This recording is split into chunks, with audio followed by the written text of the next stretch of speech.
ഇനി നമ്മൾ പോകുന്നത് ഡൽഹിയിലേക്കാണ്. ഡൽഹിയിൽ ഒരു ആക്രമണത്തിൽ 2 പേർക്ക് പരിക്കേറ്റിരിക്കുന്നു. എന്തിനു വേണ്ടിയായിരുന്നു ആ ആക്രമണമെന്നോ ആക്രമിച്ചവരാരെന്നോ പോലും ഇപ്പോഴും വ്യക്തമല്ല. പ്രതികൾക്കായി ഇപ്പോഴും പോലീസ് അന്വേഷണം തുടരുകയാണ്.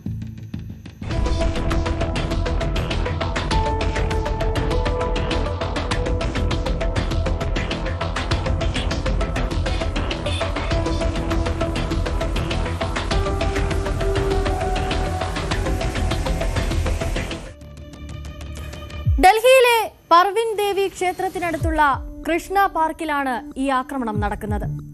പലചരക്ക് കടയുടമ ഉൾപ്പെടെ 2 സഹോദരന്മാർക്കാണ് പരിക്കേറ്റിരിക്കുന്നത്. ഡൽഹി പോലീസ് പറയുന്നതനുസരിച്ച് വൈകുന്നേരം ഏകദേശം 4:30ഓടെയാണ് ഈ സംഭവം റിപ്പോർട്ട് ചെയ്യുന്നത്. പാർക്കിൽ നല്ല ജനത്തിരക്കുള്ള സമയത്തായിരുന്നു ഈ അക്രമികൾ അവിടെ എത്തുന്നതും ആക്രമണം നടത്തുന്നതും. പാർക്കിന് സമീപത്തെ കടയുടമയായ ബാബുറാമിന്റെ മകൻ 43-കാരനായ പർവീൺ, 38-കാരനായ വികാസ് എന്നിവരെയാണ് അക്രമി സംഘം കുത്തി പരിക്കേൽപ്പിച്ചത്. പരിക്കേറ്റ ഇരുവരെയും അല്പസമയം കൊണ്ട് തന്നെ ആശുപത്രിയിൽ പ്രവേശിപ്പിക്കുകയും ചെയ്തു. ഈ ആക്രമികൾ എന്തിനാണ് ഇത്തരത്തിലൊരു ആക്രമണം നടത്തിയത് എന്നതിനാണ് ഇപ്പോഴും പോലീസിനോ നാട്ടുകാർക്കോ വ്യക്തത ലഭിക്കാത്തത്. പരിക്കേറ്റ 2 പേർക്കും ശത്രുക്കൾ ഉള്ളതായോ മറ്റെന്തെങ്കിലും ഭീഷണിയുള്ളതായോ വിവരങ്ങളൊന്നും തന്നെ ലഭിച്ചിട്ടുമില്ല. പിന്നെ എന്തിനു വേണ്ടി അവർ ഈ ആക്രമണം നടത്തി എന്നതിനാണ് ഇനി പോലീസിന് ഉത്തരം കണ്ടെത്തേണ്ടതായുള്ളത്. സംഭവം കണ്ടുനിന്ന ചില ദൃക്സാക്ഷികളുടെ പ്രതികരണത്തിലേക്ക് കൂടി നമുക്ക് പോകാം. चाकू मारा जी भाई, हम तो मैं तो ऊपर थी उस टाइम, तो कह रहे हैं हमें मारने के लिए आए थे। ये इतना चक्कू मार रखा लड़के का, वो उसका आईसीयू में अभी लड़का। आपके 2 बेटों को चाकू मारा? हाँ, 2 बेटों को मारे, एक यहाँ मारा, एक के पेट में मारा और हाथ पे भी मारा। तो मारने के लिए आए थे जी, वो इतने चक्कू ऐसे कौन मारेगा जी? लूट पाट का तो कोई देखा जानता जी, वो तो मारने के चक्कर में आए थे जी। हमारे बच्चे तो ऐसे बोलते भी नहीं फालतू कुछ भी, और जो मारने के लिए आए थे वो तो। अब पुलिस वाले क्या ये फोटो वोटो खींच रहे हैं बस, और क्या कर रहे हैं। जो छोटे वाले का विकास है। 4 बजे के आसपास आए हैं 2-3 लड़के, अंदर घुस के छीना झपटी करी है, उन्होंने रोकने की कोशिश करी है तो उसको फिर चक्कू मारे हैं।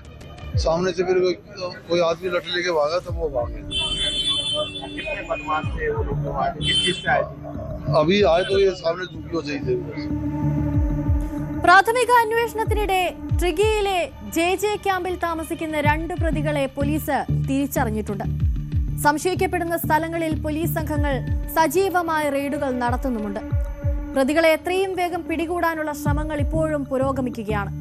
അപ്പോഴും ആരൊക്കെയാണ് ഈ പ്രതികളെന്നോ എന്തിനു വേണ്ടിയാണ് ഇവർ ഈ ആക്രമണം നടത്തിയതെന്ന് ഉള്ള കാര്യങ്ങളിൽ വ്യക്തത ഇതുവരെ ലഭിച്ചിട്ടില്ല. സംഭവത്തിൽ കേസ് രജിസ്റ്റർ ചെയ്ത പോലീസ് ഭാരതീയ ന്യായ സംഹിതയുടെ പ്രസക്തമായ വ്യവസ്ഥകൾ പ്രകാരം കൂടുതൽ നിയമ നടപടികൾ സ്വീകരിച്ചു വരികയാണെന്നാണ് ഇപ്പോൾ ലഭിക്കുന്ന വിവരം.